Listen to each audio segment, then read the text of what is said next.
দাও দাও করে এই অশান্তির আগুনে জ্বলতে থাকে গোটা বাংলাদেশ, শান্তির আগুনে জ্বলতে থাকে বাংলাদেশ। খবরটা কিন্তু অনেক বড় খবর। খবরটা হচ্ছে যে আন্তর্জাতিক অপরাধ ট্রাইব্যুনাল, যেখানে শেখ হাসিনা সহ আওয়ামী লীগ নেতাদের বিচার হচ্ছে, সেই ট্রাইব্যুনালের একজন প্রসিকিউটর এবং বাংলাদেশ টেলিভিশনের ডিজি, এই দুজনের বাড়ি পোড়ানোর ঘটনা ঘটেছে ওই রাতে। দুর্বার আন্দোলন গড়ার প্রস্তুতি নিতে হবে। অদূর ভবিষ্যতে খুব তাড়াতাড়ি জননেত্রী শেখ হাসিনা আমাদের নেত্রী, তিনি আমাদের নির্দেশনা দিবেন, চূড়ান্ত নির্দেশনা। আমরা মনোবল হারাবো না। আমরা আমাদের নেত্রীর অদূর সিদ্ধান্ত এবং নেতৃত্বের সাহসিকতার সাথে ওই পরাজিত সৈন্যের হাত থেকে আমরা আমাদের মানচিত্র পুনরুদ্ধার করবো ইনশাআল্লাহ। রুট অফ অল কজেস, ইউনূসের পতন চাই আগে। ভারতের সেনাবাহিনী সেই কথাটি মাথায় রেখে সার্জিক্যাল। আসসালামু আলাইকুম, আমন্ত্রণ নতুন একটি সংবাদে। আবার একটি গুরুত্বপূর্ণ নিউজ আপডেট নিয়ে হাজির হয়েছি। প্রিয় দর্শক, আমাদের ভিডিওর প্রথম অংশ থেকে বুঝতে পেরেছেন ঠিক আজকের নিউজটি কোন দিক কোন বিষয়টি ইঙ্গিত করছে। দর্শক, বর্তমানে রাজনৈতিক প্রেক্ষাপট তারই আলোকে বেশ কয়েকটি গুরুত্বপূর্ণ নিউজ আপডেট নিয়ে আপনাদের সামনে হাজির হয়েছি। তো চলুন দর্শক, আগে আমরা সেই ভিডিওগুলো দেখব, তারপর এই বিষয় নিয়ে কথা বলবো। একটা খবর একেবারে ব্ল্যাক আউট হয়ে গিয়েছিল, সেই খবরটা গণমাধ্যমে আসেনি। সেই খবরটা গণমাধ্যমে অবশেষে গত রাতে এসেছে, অর্থাৎ প্রায় 24 ঘন্টারও পরে এই খবরটা গণমাধ্যমের নজরে এসেছে এবং খবরটা কিন্তু অনেক বড় খবর। খবরটা হচ্ছে যে আন্তর্জাতিক অপরাধ ট্রাইব্যুনাল, যেখানে শেখ হাসিনা সহ আওয়ামী লীগ নেতাদের বিচার হচ্ছে, সেই ট্রাইব্যুনালের একজন প্রসিকিউটর এবং বাংলাদেশ টেলিভিশনের ডিজি, এই দুজনের বাড়ি পোড়ানোর ঘটনা ঘটেছে ওই রাতে। হঠাৎ করে তাদের বাড়িতে কারা আগুন দিল? তাদের বাড়িতে মব কেন হানা দিল? এটা কি মব নাকি এটা যে মব ঢাকা সহ সারা দেশে হাদির হত্যার প্রতিবাদে বিভিন্ন জায়গায় সংগঠিত হয়েছে, যদিও সেটাকে মব বলা যাবে কিনা এই প্রশ্ন অনেকেই করতে পারেন, অনেকে করছেনও, বলছেন যে মব বলা যাবে না, বলা গেল না, সেটা ঠিক আছে। যে ধ্বংসযজ্ঞ হয়েছে সেই ধ্বংসযজ্ঞ যারা করেছে তারাই আন্তর্জাতিক অপরাধ ট্রাইব্যুনালের প্রসিকিউটর এবং বিটিভির ডিজির বাড়িতে আক্রমণ করলেন, আগুন ধরিয়ে দিলেন, নাকি এটা আওয়ামী লীগ করলো? এই প্রশ্নটা সামনে আসতেই পারে, যদিও সেই প্রশ্নের উত্তর খুঁজে পেয়েছে কিনা গণমাধ্যম সেটা একটা বড় প্রশ্ন। চলুন একটু জেনে দেখি আন্তর্জাতিক অপরাধ ট্রাইব্যুনালের প্রসিকিউটর এবং বিটিভির মহাপরিচালকের বাসায় আগুন দেয়া হলো কেন, কারা দিল। বাংলা ট্রিবিউন এই ভয়াবহ তথ্যটা সামনে নিয়ে এসেছে। তাদের শিরোনামটা দেখে নিন, সেখানে বলা হচ্ছে বিটিভির ডিজি ও আন্তর্জাতিক অপরাধ ট্রাইব্যুনালের প্রসিকিউটরের ভবনে অগ্নিকাণ্ড। বিডি নিউজ সহ কয়েকটি গণমাধ্যমে গত রাতে এই খবরটা এসেছে বলে আমাদের চোখে পড়েছে। সেখানে বলা হচ্ছে বাংলাদেশ টেলিভিশনের মহাপরিচালক মাহবুবুল আলম এবং তার ভাতিজা, প্রসিকিউটর আবার তার ভাতিজা, আন্তর্জাতিক অপরাধ ট্রাইব্যুনালের প্রসিকিউটর সহকারী অ্যাটর্নি জেনারেল তানভীর হাসান জোহার মালিকানাধীন ভবনে অগ্নিসংযোগ করেছে দুর্বৃত্তরা। এখানে দুর্বৃত্তরা বলা হচ্ছে। রাত 10:30টার দিকে এই ঘটনা ঘটে মাগুরা জেলার জজ আদালতের সামনে জোহা ভবনে। ওই দিন রাত 10:30, 10:45টায় ওসমান হাদির মৃত্যুর ঘটনাটা ঘটে। 10টার মধ্যে সেই খবরটা ছড়িয়ে পড়তে শুরু করে, 10:30টায় এই ঘটনা ঘটে। তাহলে এই ঘটনা কারা ঘটালো প্রশ্ন তো আসেই যায়। ঘটনাস্থলে দেখা যায় 2 লিটারের পানির বোতলে ভরে আনা হয়েছে অকটেন, সেটা ব্যবহার করে আগুন দেওয়া হয়েছে। আগুন দেওয়ার পর চারপাশের বাসিন্দারা চিৎকার শুনে ছুটে এসে পানি এবং অন্যান্য উপকরণ ব্যবহার করে আগুন নিয়ন্ত্রণে আনে। তার মানে ফায়ার সার্ভিসের আসার প্রয়োজন হয়নি, জনতার উদ্যোগেই আগুন নিয়ন্ত্রণ আনা সম্ভব হয়েছে। এতে বড় ধরনের ক্ষয়ক্ষতি বা প্রাণহানি থেকে রক্ষা পায় ভবনটি। তবে ঘটনাটিকে কেন্দ্র করে পুরো শহরে চরম উত্তেজনা এবং আতঙ্ক বিরাজ করছে। ঘটনার প্রত্যক্ষদর্শী বজলু বলেছেন, প্রথমে ভেবেছিলাম সাধারণ কোনো আগুন, পরে যখন পানির বোতলে তেল দেখতে পাই তখন সন্দেহ হয় এটা পরিকল্পিত অগ্নিসংযোগ। ভবনের বিপরীত পাশে থাকা তরুণ ডেকোরেটরের মালিক তরুণ কুমার বলেন, বাড়িতে কেউ না থাকার সুযোগ নিয়ে দুর্বৃত্তরা আগুন দেয়, এটা খুবই উদ্বেগজনক। ভবনের কেয়ারটেকার ইনজার আলী বিশ্বাস তিনি বলেন, আমি নিজের জন্য ওষুধ কিনতে গিয়েছিলাম চৌরঙ্গি মোড়ে, খবর পেয়ে দ্রুত এসে দেখি জানালার অংশে আগুন ধরিয়ে দেওয়া হয়েছে। তত্ত্বাবধানের দায়িত্বে থাকা তরুণ কুমার বলেন, ঘটনার বিষয়ে জিডি সহ প্রয়োজনীয় আইনি ব্যবস্থা নেওয়া হয়েছে। বাংলাদেশ টেলিভিশনের মহাপরিচালক মাহবুবুল আলম তিনি যেটা বলেছেন সেটা হচ্ছে যে এ ধরনের ঘটনা অত্যন্ত উদ্বেগজনক, বিষয়টি গুরুত্বের সঙ্গে দেখা হচ্ছে। আন্তর্জাতিক অপরাধ ট্রাইব্যুনালের প্রসিকিউটর তানভীর হাসান জোহা তিনি বলেছেন, এটি একটি পরিকল্পিত এবং উদ্দেশ্য প্রণোদিত হামলা বলে প্রতীয়মান হচ্ছে। নিরপেক্ষ ও দ্রুত তদন্তের মাধ্যমে জড়িতদের আইনের আওতায় আনার দাবি জানাচ্ছে। মাগুরার অতিরিক্ত পুলিশ সুপার মিরাজুল ইসলাম বলেছেন, ঘটনাস্থল আমরা পরিদর্শন করেছি, আলামত সংগ্রহ করা হয়েছে, তদন্ত চলছে, আইনি ব্যবস্থা গ্রহণ করা হবে। এখন ব্যাপার হচ্ছে যে হাদির মৃত্যুর খবরটা ছড়িয়ে পড়তে শুরু করলো 10টায়, 10:30টায়, রাত 10:30টায় এই ভবনে আগুন দেয়া হলো। তাহলে কি 2 2 4 মেলানো যায়? এটা কি ওসমান হাদির মৃত্যুর ঘটনার আবেগে সংগঠিত হলো? যদি আবেগেই সংগঠিত হয় তাহলে আন্তর্জাতিক অপরাধ ট্রাইব্যুনালের প্রসিকিউটরের বাড়ি কেন, বাংলাদেশ টেলিভিশনের ডিজির বাড়ি কেন, এই দুজনের বাড়ি বাড়ি টার্গেট হওয়ার কথা তো আওয়ামী লীগের। আওয়ামী লীগের বিপক্ষ শক্তি কিংবা বিএনপি জামাতের এই বাড়ি টার্গেট হওয়ার কথা নয়। আন্তর্জাতিক অপরাধ ট্রাইব্যুনালের চিফ প্রসিকিউটরের সঙ্গে জামাতের রাজনৈতিক সম্পর্ক রয়েছে বলে বহুল আলোচনা আমরা চতুর্দিকে শুনি। প্রসিকিউশন টিম জামাতের এই অভিযোগ আমরা আমজনতা পার্টির তারেক রহমানকে করতে শুনেছিলাম, যে ওই পুরো প্রসিকিউটর টিম জামাতের। সুতরাং যদি জামাতের প্রসিকিউটর যদি জামাতের হন, বিটিভির ডিজি তিনি যদি বিএনপির হন, তাহলে নিশ্চয়ই জামাত বিএনপির কাজ এটা হতে পারে না, কিংবা তাদের পক্ষের শক্তির কাজ হতে পারে না। তাহলে কি আওয়ামী লীগের টার্গেটে পরিণত হলেন তারা?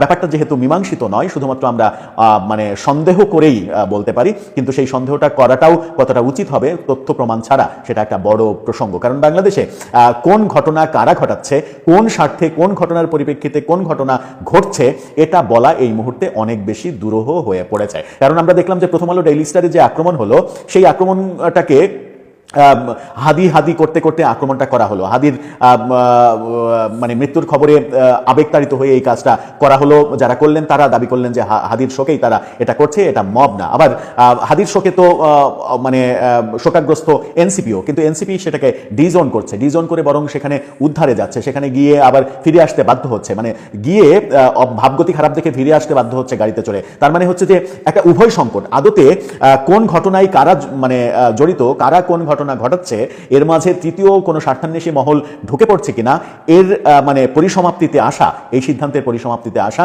অত্যন্ত দুরূহ কাজ মনে হয় এখন বাংলাদেশে। দর্শক, আপনার কি মনে হয় এই যে মাগুরাতে যে ঘটনাটা ঘটলো, সেই ঘটনাটা কারা ঘটাতে পারে বলে আপনার মনে হয়? সেখানকার জঙ্গিতন্ত্র, সেখানকার সরকারের ভারতের বিরুদ্ধে শত্রুতা, এই একই কথা কিছুক্ষণ আগে রাষ্ট্রপতিকে জানিয়ে গেছেন প্রধানমন্ত্রী নরেন্দ্র মোদী ও স্বয়ং।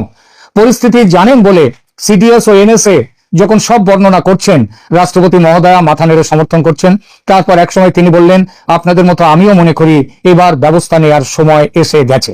ব্যবস্থা নেওয়ার মানে বড় কোনো ব্যবস্থা, যেটা সামরিক বাহিনীর সর্বাধিনায়ক হিসেবে দ্রৌপদী মুর্মু, রাষ্ট্রপতি দ্রৌপদী মুর্মুর এখতিয়ারভুক্ত। তিনি বললেন, অর্থাৎ সামরিক ব্যবস্থা নেওয়ার কথা।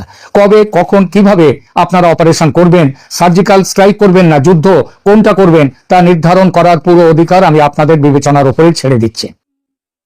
রাষ্ট্রপতির অনুমোদন পাওয়া হলো, বৈঠক আপাতত শেষ। যে যার মতো বেরিয়ে এলেন রাষ্ট্রপতি ভবন ছেড়ে। সেনাবাহিনীর 3 প্রধান অজিত ডোভাল ও অনিল চৌহানের পরবর্তী গন্তব্য সাউথ ব্লকের আর্মি হেডকোয়ার্টার বা AHQ। সেখানে প্রতিরক্ষা মন্ত্রী রাজনাথ সিং অপেক্ষা করছেন। এবার তার সঙ্গে কথা বলে চূড়ান্ত রণকৌশল আর একবার ঠিক করে নেয়া সেইটা করা হবে। সেই বৈঠক সেরে 3 বাহিনী প্রধান এবং সিডিএস চৌহান যাবেন সেনাবাহিনীর প্রধান কার্যালয় সেনা ভবনে নয়াদিল্লিতে। প্রিয় দর্শক, গত পরশু আমি একটা এপিসোড করেছিলাম যার শিরোনাম ছিল ভারত কি এখনো চুপচাপ দেখতেই থাকবে?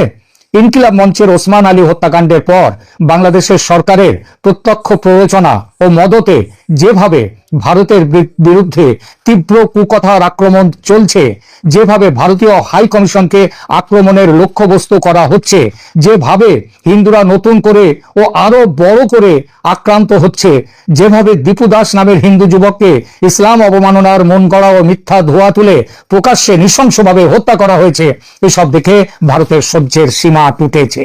সবচেয়ে ভয়ঙ্কর হলো কোনো ঘটনাতেই কোনো গ্রেপ্তার নেই। একটু ভুল বললাম, দীপু দাসের হত্যার ঘটনায় 7 জনকে গ্রেপ্তার করা হয়েছে বলে জানা গেছে। কে জানিয়েছেন এই গ্রেপ্তারির ঘটনা? পুলিশ নয়, সরকারের কোনো দপ্তর নয়, জানিয়েছেন স্বয়ং প্রধান উপদেষ্টা ইউনুস মিয়া, মোহাম্মদ ইউনুস। তিনি কেন? রাষ্ট্রপতির সবুজ সংকেত পাওয়ার খবর কি তার কানে গেছে?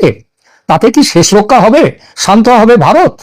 আমার সেই প্রতিবেদনে আমি এটাও বলেছিলাম, ভারতের সর্বোচ্চ রাজনৈতিক ডিসিশন মেকিং বডিতে আলোচনা চলছে, আরো কিছুটা অপেক্ষা করা হবে, নাকি এখনই উচিত শিক্ষা দিতে ব্যবস্থা নেওয়া হবে? এই সিদ্ধান্ত নেওয়ার ব্যাপারটা তখনও আলোচনার মধ্যে ছিল। গতকাল রাষ্ট্রপতির সঙ্গে প্রধানমন্ত্রী ফিরে এসে যে সাক্ষাৎ করেছেন, তারপর 3 বাহিনীর প্রধান, সিডিএস ও এনএসএ একযোগে ও একত্রে সাক্ষাৎ করা বুঝিয়ে দিয়েছে বাংলাদেশকে কি ধরনের শিক্ষা দেয়া হবে সে বিষয়ে সিদ্ধান্ত নিয়ে ফেলেছে ভারত। কি সেই সিদ্ধান্ত, তার পুরো বিবরণ অবশ্য এখনো পাইনি। তবে অপারেশন সিন্দুর যেমনটা দেখিয়েছে, তেমনটা হলে প্রথমে হবে নির্দিষ্ট কিছু জঙ্গি ঘাঁটিতে, সেই সব লক্ষ্য বস্তুতে সার্জিক্যাল স্ট্রাইক। আপনাদের হয়তো মনে আছে কিছুদিন আগে দিল্লিতে ভারতের এনএসএ মিস্টার ডোভালের সঙ্গে বাংলাদেশের এনএসএ খলিলুর রহমানের বৈঠক হয়েছিল।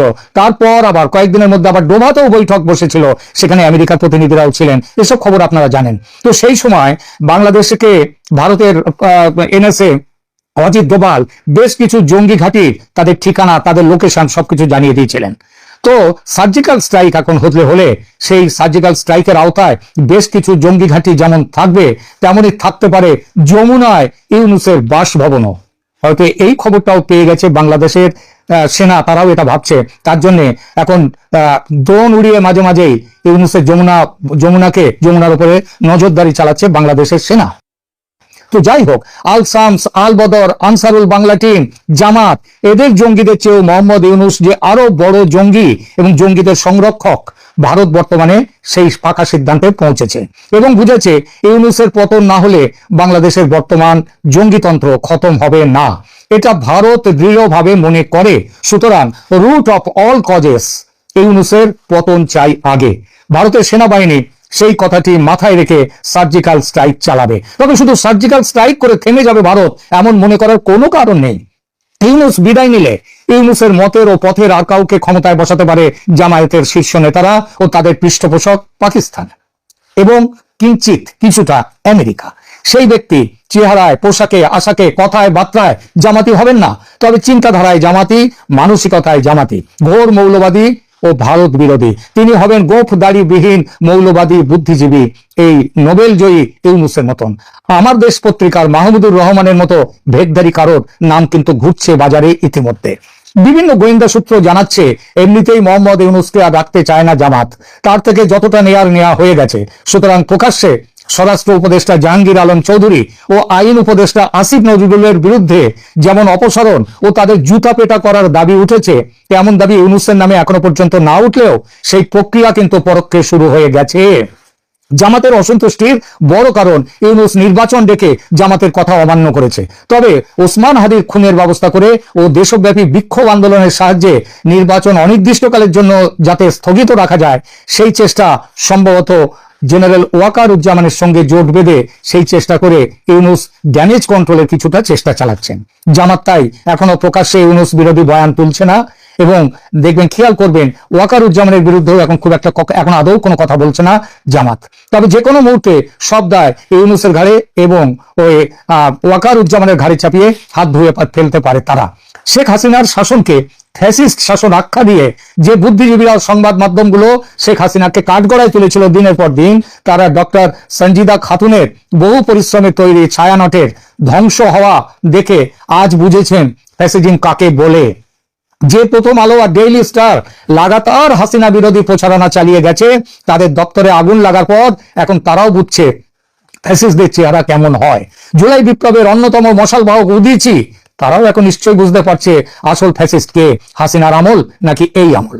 ভারত এই সবকিছুই পর্যবেক্ষণ করে এই সিদ্ধান্তে এসেছে ইউনূস আমলের পাপের 16 কলা পূর্ণ হয়েছে, আর অপেক্ষা নয়। মিটমিটে শয়তান জামাতের বড় অনুচর ওয়াকারুজ্জামানের সুবুদ্ধি কবে উদয় হবে তার জন্য আর অপেক্ষা নয়, এবার ব্যবস্থা নেওয়ার সময় সমাগত।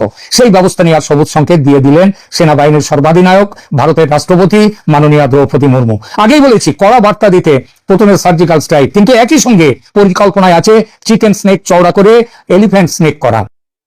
রোজ রোজ শিলিগুড়ি করিডোর নিয়ে বাংলাদেশের এই ব্ল্যাকমেল অসহ্য হয়ে গেছে ভারতের। এটা একটা হেস্তনেস্ত করা। দর্শক, আশা করছি আপনি সম্পূর্ণ ভিডিও দেখেছেন। দর্শক, আসলে সম্পূর্ণ ভিডিও দেখে বুঝতে পেরেছেন ঠিক আজকের নিউজটি কোন বিষয়টি ইঙ্গিত করছিল। তো দর্শক, আমাদের ভিডিও সম্পর্কে আপনার মূল্যবান মতামত অবশ্যই কমেন্টস করে জানিয়ে দিন। পরবর্তী আপডেট পেতে হলে অবশ্যই চোখ রাখতে হবে আমাদের ইউটিউব চ্যানেলে। তাই আমাদের চ্যানেলে যারা নতুন, অবশ্যই চ্যানেলটি সাবস্ক্রাইব করে আমাদের পাশে থাকুন পরবর্তী আপডেট পাওয়ার জন্য। সে পর্যন্ত সবাই ভালো থাকবেন, সুস্থ থাকবেন। আল্লাহ হাফেজ।